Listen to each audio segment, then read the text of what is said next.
We're doing Lions today because I said to you Friday this was a crossroads game for this team. What took place Sunday now, man, do we have something to talk about. A, you playing like absolute crap, and B, Aaron Rodgers dying on the field. We'll get to the divisional stuff momentarily, but I am torn on something. And that's where I want to start the show. And part of me just wants to light into Matthew Stafford because I thought the way he played was absolutely awful. It was embarrassing. It was one of the worst performances of his career. That's on me. Sorry, didn't realize I had the little beepy tone on there. Listen, bottom line is this. That was one of the worst games I've ever seen Matthew Stafford play. And I've defended Matthew Stafford. I had no problem with them giving him his money. Thought he started the year as one of the better QBs in football. We did a show talking about just where he was amongst NFL QBs. All right, well, last 3 weeks, awful. Now, mind you, he's been sacked more than any other QB in football. Probably been hit more than any other QB in football. And those things in quarterback performance, they go hand in hand. But there is no excuse for yesterday. But remember, I'm torn on something here now. Because as bad as Stafford was, he shouldn't have been in that game after the 6-minute mark of the third quarter. Now, if you guys want to call up and rip Stafford, you want to rip him for the 5 turnovers, you want to rip him for the way he played, I'm fine with that. But let's come to an understanding on something here on a Monday. When a football game is 45-10 with 6 minutes to go in the third quarter, and you know for a fact that Aaron Rodgers is now out with a broken collarbone, you know this. You have to look at things, and self-preservation has to be a part of it. Dalvin Cook is done in Minnesota. Aaron Rodgers is done in Green Bay. Chicago's not in a position to contend. Our quarterback, who we pay an ungodly amount of money, is being hit, harassed, sacked, beaten up. You already saw him earlier in the game reaching for some form of chest or rib injury. Went into the game with a gimpy ankle. He couldn't even chase after a guy when he threw a pick six. Not because he didn't want to, because he can't. You know all of those things. And it's 45-10, and you leave your quarterback in the game? You leave him in the game without your only all-pro player up front in TJ Lang? You leave him with a gimpy Rick Wagner? You leave him with not even the corpse of Greg Robinson, but the backup to Greg Robinson? You leave him in that game? I'm not saying Jim Caldwell should be fired. I'll tell you, it's a fireable offense. Because if Matthew Stafford got hurt yesterday, oh, man, people would be howling that Caldwell should be fired. I don't care what extension you give a guy. Your job as a head coach of a football team, put your guys in the best position to succeed, both short-term and long-term. That football game was over at 45-10. You can tell me how they got they were down 7 with the ball on their own. You do whatever you want. I'm making a point to you that Matthew Stafford never should have been in that game. I'm surprised he finished the game.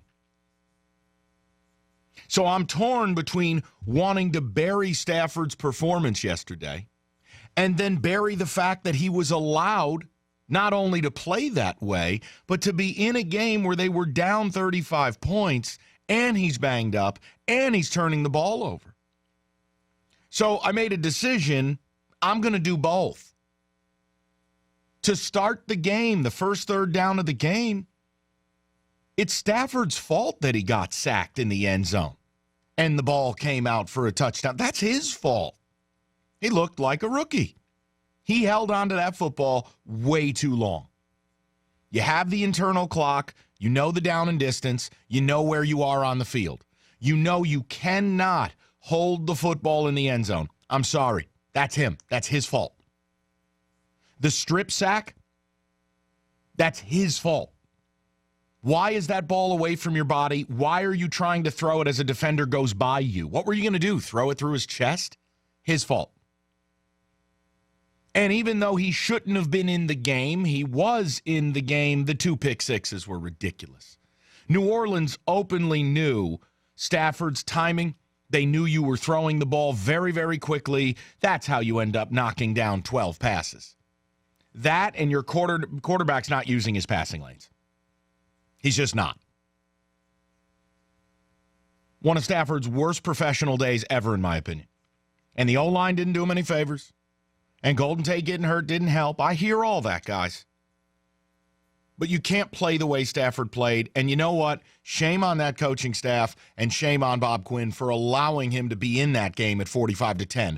Knowing Aaron Rodgers is done, likely for the year. At that point, what happened on that field at 45-10 did not matter yesterday. I don't want to hear about how the quarterback will fight until there's 3 zeros on the clock or any other quotes that you've watched from Friday Night Lights. I don't want to hear it. It means nothing. Jim Caldwell needed to pull him from that game. And if Caldwell doesn't want to do it or doesn't have the autonomy to do it, I really don't care. Neither of those is acceptable. That's a bad job by Caldwell. And if Caldwell somehow doesn't have the power to do it, it's a bad job by the organization and the people that do. You cannot expose your quarterback down 45-10 with a ridiculous mash unit offensive line without your best skill player. The odds of you coming back at that point are less than 1%. That would have been the biggest comeback in NFL history. I don't care that you kind of, sort of, almost, maybe had a chance to drive 99 yards to tie it. I don't care. He never should have been in that game. Now, here's what it leads me to. Is this thing on? The point is, this is what it leads me to. You still win this division. Minnesota, you already beat them at their place, and they don't have their best player.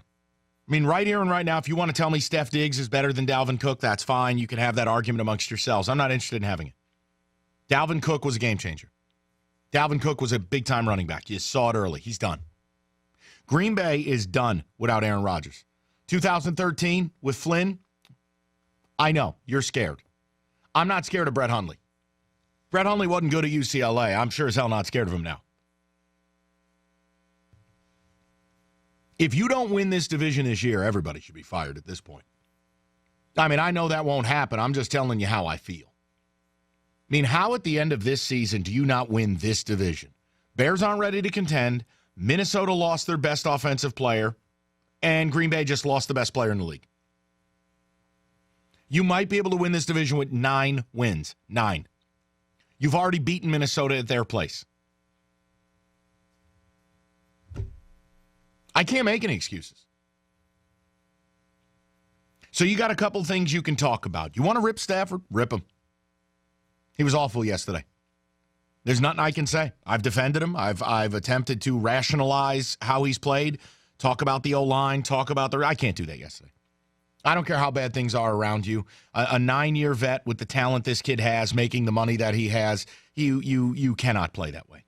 You can't turn it over 5 times. You can't throw 2 pick sixes. You can't fumble in the end zone. You can't only complete 25 of 52 throws. You can't do any of that.